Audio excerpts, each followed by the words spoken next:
Hi, welcome to Advantage Horsemanship TV. On today's show is our final episode of retraining our off-the-track thoroughbred Yogi. So stay tuned, we'll be right back. Scott Purdom here. I'd like to explain the bitless halter. It's got many great features, from a thin, stiff rope that gets horses off of pressure quickly and easily. It has a twisted pole piece that does the same thing. The snap, once you size it once to your horse, it makes it easier for you to take on and off. But the piece that really makes this product set apart from others is the strap that goes underneath the chin. What this does when you tie the reins to it, it works as leverage, pulls down over the top part of the nose, works exactly like a bit does. So if you want to go bitless, this is the tool for you. Well, welcome back. Today is our final episode of our retraining our off-the-track thoroughbred Yogi. We've only been able to work with her for about 10 to 15 times, and the great thing is we filmed most of it. You've got to see the good times, you got to see some of the bad times, and really, you get to see how the training can be sporadic and still you can make improvement. You are not seeing a horse that's been worked 15 consecutive days. You've seen a horse that's been worked 15 times that throughout several weeks. We've actually had her here for a little bit. We've just been unable to work her due to time with other things, but it's been really great for you guys to see this at home. What I wanted to show you today was some of the things that maybe you haven't seen us do that's been off camera, some of the desensitizing we've done to calm her down, and then maybe we'll show a little bit of the riding. I really just want to show today just where she's at, some of the things that we have done with her, and where we're going to finish off before she goes back to Days End Farm Horse Rescue. So a couple of things we want to show you. We've gotten her to remember, doing the round pen. We've gotten her to do lunging. We've desensitized her to things like the bag here. We have a ball that we're going to desensitize her to. So we're going to go ahead and just kind of show you some of the things that we've done. We've gotten her over this bag, and she still from time to time gets a little bit unsure if we haven't shown it to her in a little while. She gets a little unsure, she flinches at it. Just to go over, I'm going to go over again how to get her over the bag or anything that you can physically pick up. It's 4 main steps. One is just being able to walk away from the horse just like this.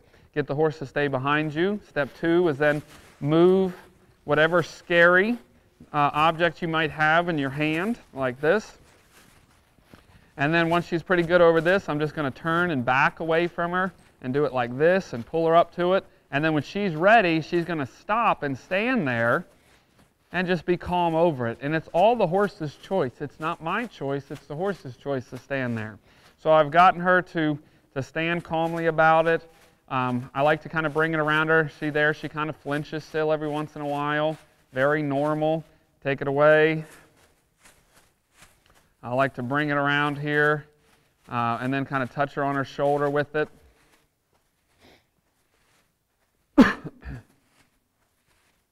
Just like this, very good. Go all around her with it. Let's go over on the other side.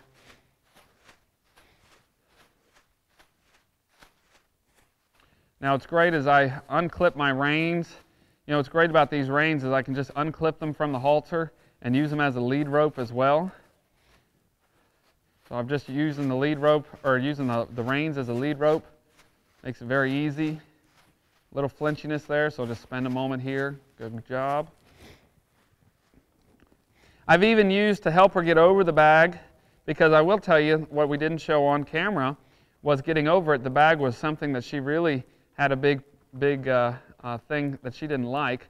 So what I did was I started using it to help her turn, change directions, and she got to a point where she started realizing that I was actually more desensitizing her.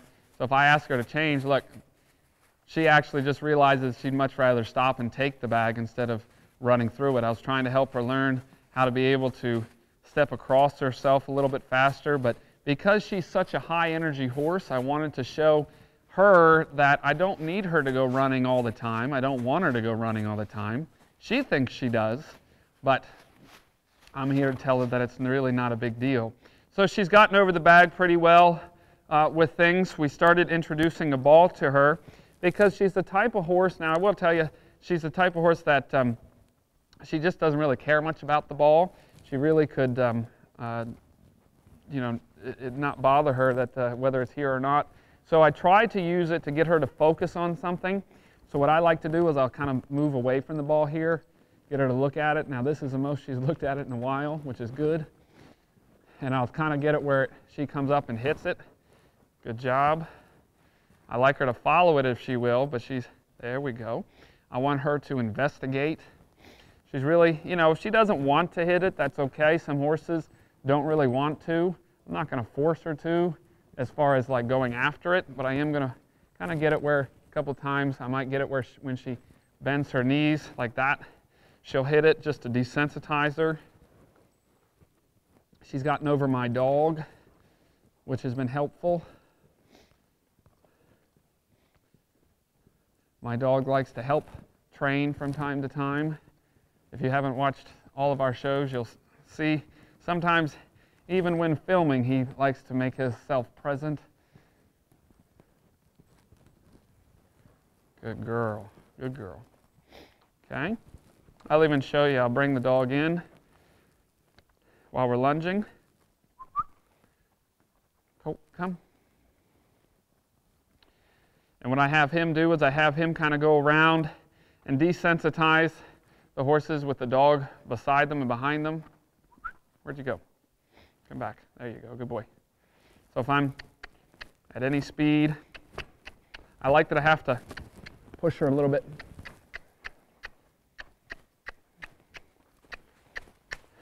I like this. You know what? I'm going to take this because she thinks I'm desensitizing her instead of making her go forward. I'd much rather that. You know, it's kind of sometimes you have to change what you're doing depending on the horse. You have to change sometimes and say, you know what, I wanted her to go forward. I was trying to do something, but you know, I'm really glad because she's such a high energy, anxiety horse, anxious horse. I'm really glad that she just wants to calm down, relax, and accept this. Because I actually haven't done the bag in several days. She's been locked up. We've had about 2 foot of snow. She's been locked up in her stall, really doing nothing.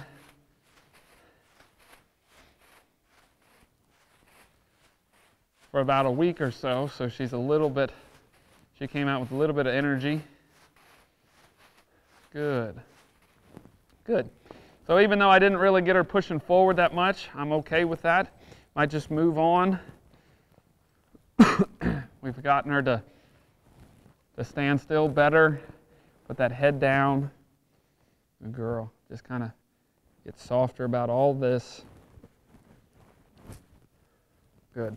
We've wanted to try and become a little bit more of a partner with her. We don't just drill in every day that you have to do this, this, and this. We try and become a little bit more of a friend with her. And let her learn that we're not such bad people. She really started building on the last couple of shows, building anxiety for when you started collecting her, when you put her in a frame.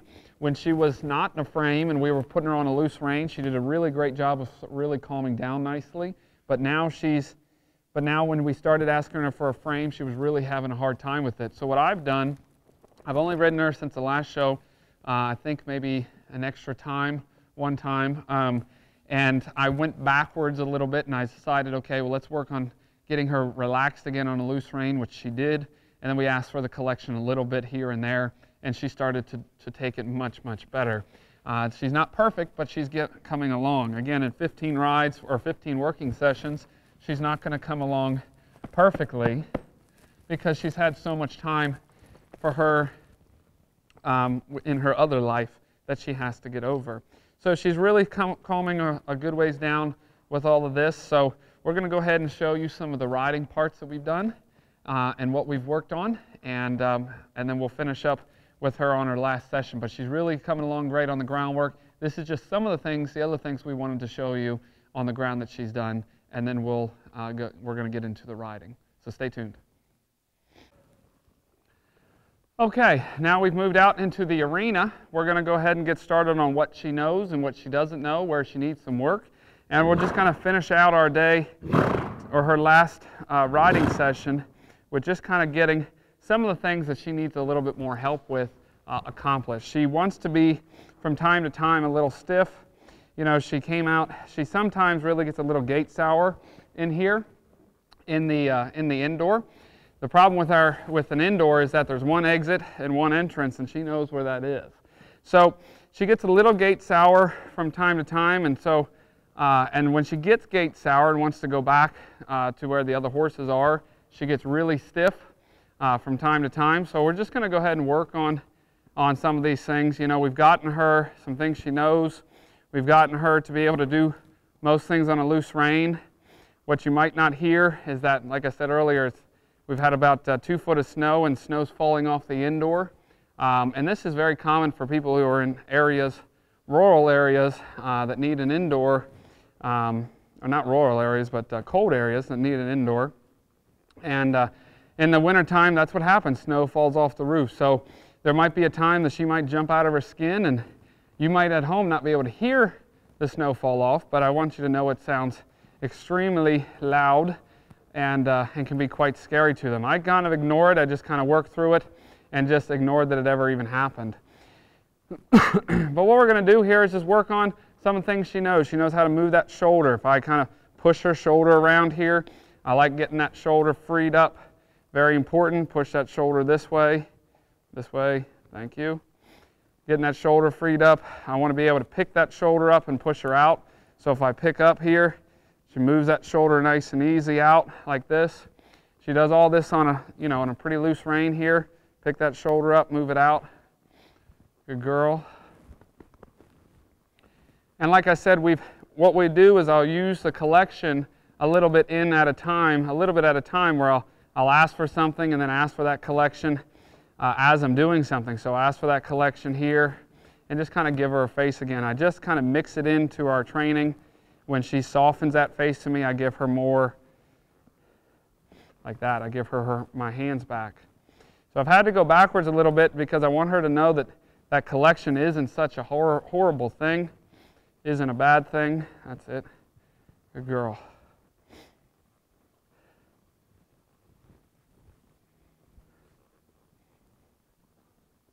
Good. Get that shoulder up here. Good job.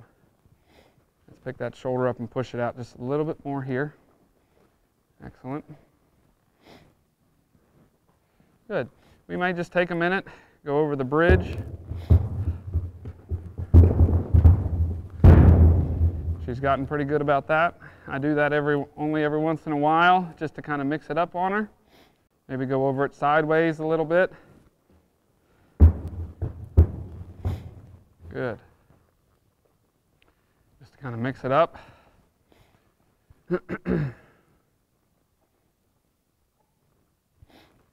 All right, we're going to go ahead and just pick up a little trot. Now, I'll do some things on a loose rein where I want to just kind of get her to relax and do a nice little slow jog. She still has that head stuck up in the air a little bit. I don't like that very much. She kind of just naturally likes to carry it up that way. It's kind of a pet peeve when it's up that high, but she's doing what I ask her to do. If I tell her to turn like this, good, move off of that leg. She does it on a nice easy jog. Try and pick her up a little bit faster here.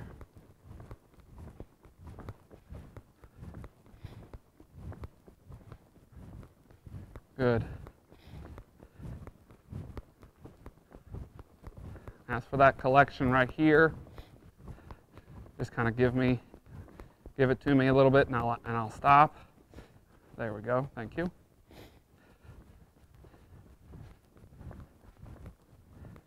I like to practice. I just started practicing on the last ride, working.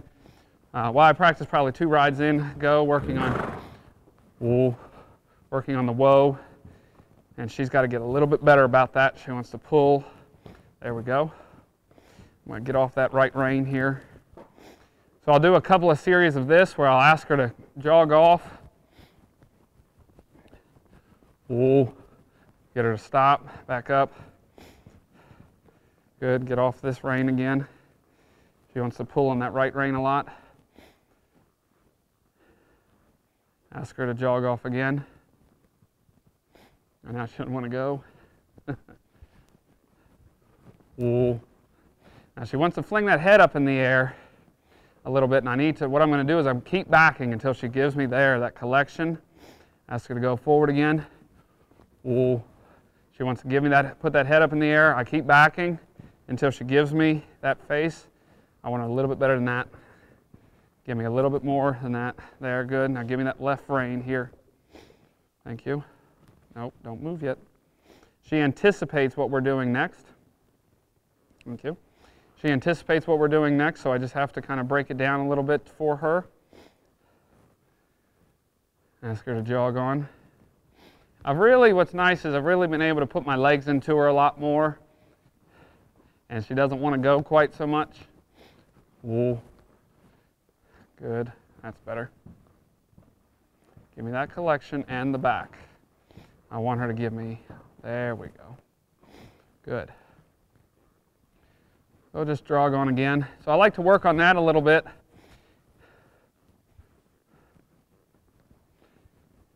Time to move out. There we go. She gets distracted quite easily. You know, when people come and watch her, she likes to show off. She says, when people are watching, I like to show off, strut my stuff, like a typical woman. I'm just kidding, ladies. That's why I'm on TV and you're in your living room, so I don't get hit. Good girl. Okay, let's just see what she does. Move out. Still gets a little ear pinny about the canter, but she's getting a little bit more balanced about the canter. She's really not very quick at it.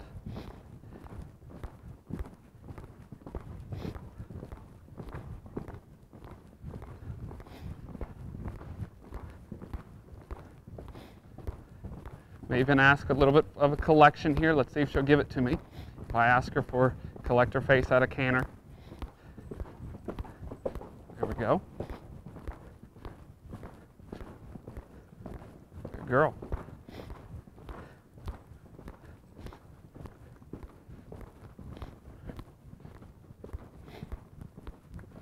Thank you.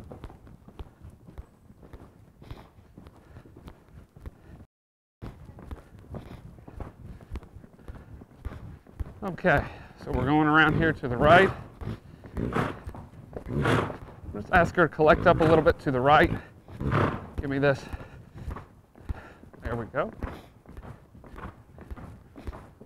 I like how she's starting to get a little bit more and more upright as she's doing everything. Stay upright. Give me the collection. Good girl. Getting there. She's probably going to throw her head up when I ask her to stop. And right there, remember I said about snow falling off the roof? Funny enough, it was right at that door. We'll just ignore it. Act like it was no big deal. Ask her to go off this way. It's funny, I was going to ask her to stop anyway. It worked out.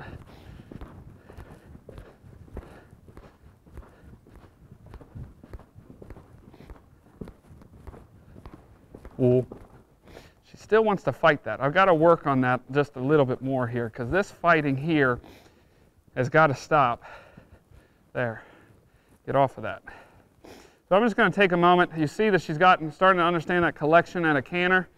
I'm going to just take a moment now. Got to fix that. And she keeps hearing there's another ice fell off the roof again. She keeps hearing that, so she's wanting to stay focused on that. So I've got to just work through it. Trot, woo, stop, get off of it and down. Good. Forward, off, stop the flailing of around with your head. And see, she knows better, but what she wants to do is she thinks she's just won this battle. And I've got news for her that, thank you. It's not hard. Not hard. Now, I didn't ask you to go forward here. You're anticipating. Good. So like I said, when you get into her face is when she really has trouble. And I personally don't like getting into a horse's face. I don't like getting into a horse's face all too early. But I needed to show you all, you know, how to work through this, because she wants to fight. Better. She wants to fight instead of just accept it. And if you're too hard in your horse's face, this is the result that happens. When you get too much into a horse's face, a lot of times they really build a lot of anxiety and they get really concerned and worried about things. So it's very normal that when you start into a horse's face that they can go a little bit backwards in training. And so you just have to work through it. It's really not a big deal. And this is probably only about her 4th ride in with getting into her face more and retraining her. You know, there we go. There we go. Ooh.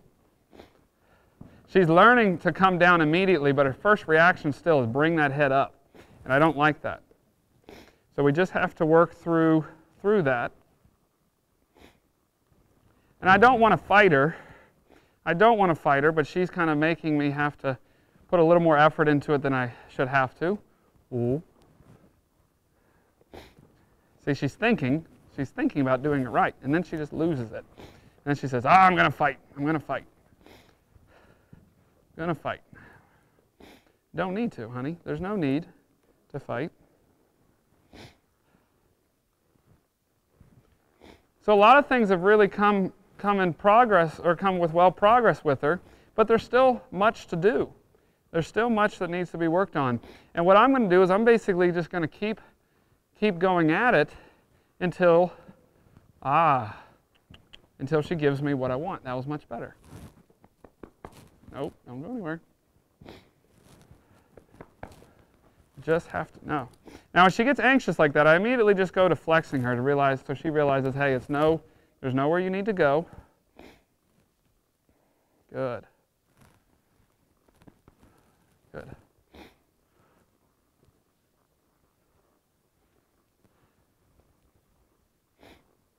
So I might do this. I might say, give me a little collection, and then whoa. Good, good. Now flex. So let's just maybe make a little routine for her. I go from collection to stopping to flexing. Ready? Collection, collection to stop. Woo, stopping. Oh, that was just horrible. Backing. Now remember, I like to have a stop as merely a transition between forward and reverse. Okay, so that's why you always see me go backwards after a stop. Okay, I just think of that stop as a transition. I don't actually just try and stop. I just go right backwards. The stop is always improved. Once you treat it as a transition.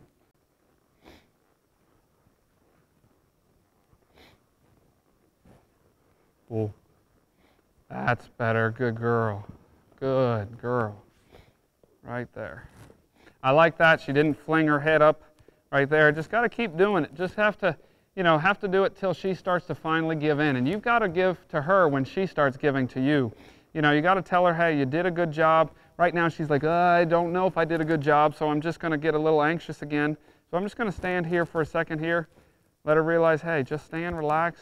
Everything's fine. Just because I'm in your face a little bit does not mean that you need to. I think that was a good relaxing thing there.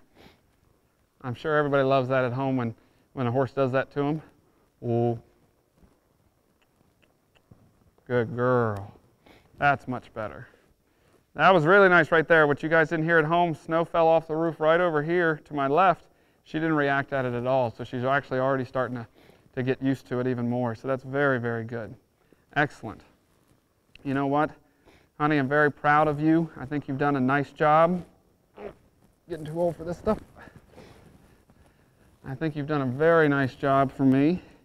She still needs a lot of work, but she's got a good start for her to get back home at Days End Farm. And I think she's going to be able to, the trainer there is going to be able to kind of keep progressing her, and hopefully she'll be able to get adopted out to somebody who's really going to care about her and love on her. So I want to thank her for all the help that she's been able to give me and the experience she's been able to give me. And I want to thank you all at home for watching this 8-part series. I really hope that you've gotten something out of it.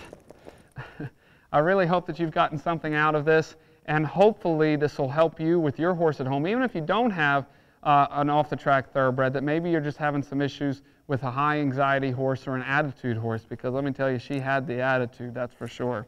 So I'd like to thank you guys for watching, but stay tuned next week for Advantage Horsemanship TV, as we'll be bringing another new episode to you. Thanks for watching.